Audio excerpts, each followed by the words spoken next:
We're always told to be resilient, right? To bounce back when life knocks us down. But what if bouncing back isn't really the point? Today, we're going to talk about something way more powerful, not just surviving challenges, but actually getting stronger because of them.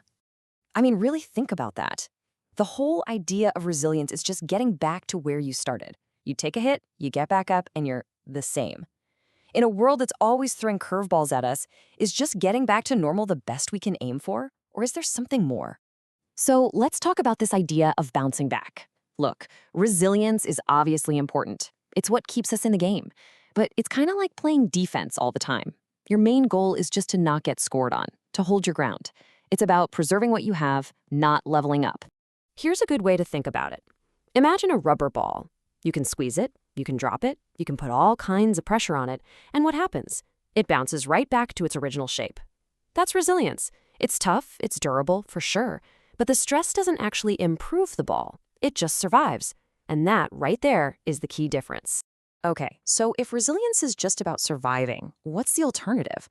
This is where we get to this amazing concept called antifragility. And believe me, this isn't just some new buzzword. It's a total paradigm shift in how we think about stress, chaos, and, well, life. So let's break this down. Take a look at the left side. That's resilience. It withstands shocks, it bounces back. The goal is simply to endure. Pretty straightforward. But now look at the right side. This is so cool. Antifragility doesn't just withstand shocks, it uses them as fuel. It gets stronger. Stress becomes an ingredient for growth. The goal isn't to endure disorder, it's to gain from it. So gaining from disorder, what does that actually mean? Well, it means you stop playing defense and you start playing offense. It's about setting yourself up so that randomness, shocks, and even your own mistakes don't just bounce off you, they actually make you better, smarter, and stronger. This quote really just nails it. It's an active process. It's not passive. It's about building things in your career, in your life, that are designed to feed on chaos.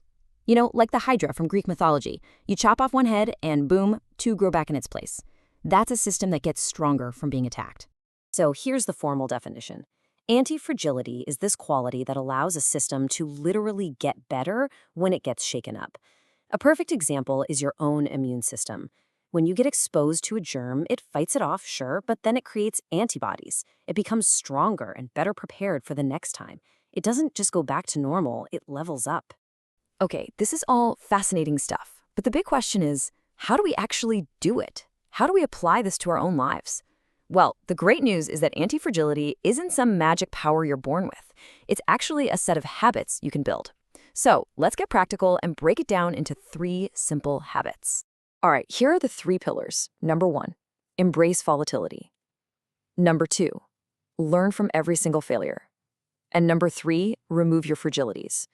These 3 things work together to create a system, you, that is constantly adapting and getting stronger from all the pressures the world throws at you. So let's dig into each one. First up, embrace volatility.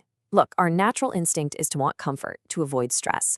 But you can't build muscle by avoiding the gym, right? It's the same idea here. You can't become anti-fragile by hiding from challenges. This means you gotta purposefully take on small, manageable risks. Try a new skill you might be bad at. Have that tough conversation.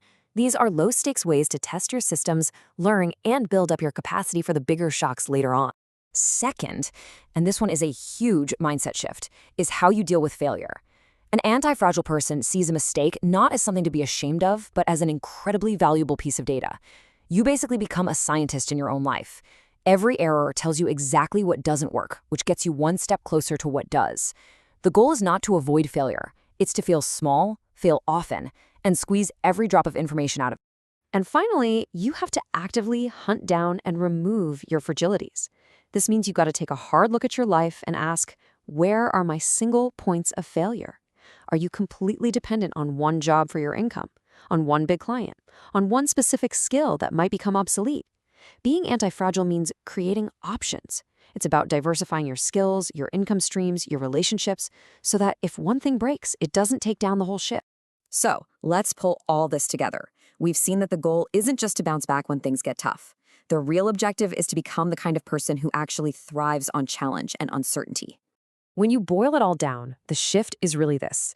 A resilient person looks at a storm and asks, how can I survive this? An anti-fragile person looks at that exact same storm and asks, how can I use this wind to go faster? It's a profound change in perspective, from seeing uncertainty as a threat to seeing it as an opportunity. And the best part is, it's a skill you can build, starting today. And that really brings us to the final question I want to leave you with. Instead of worrying about the next challenge coming your way, I want you to ask yourself this. What challenge are you going to use to grow stronger this week? What small, manageable stressor will you lean into, not just to endure it, but to become better because of it?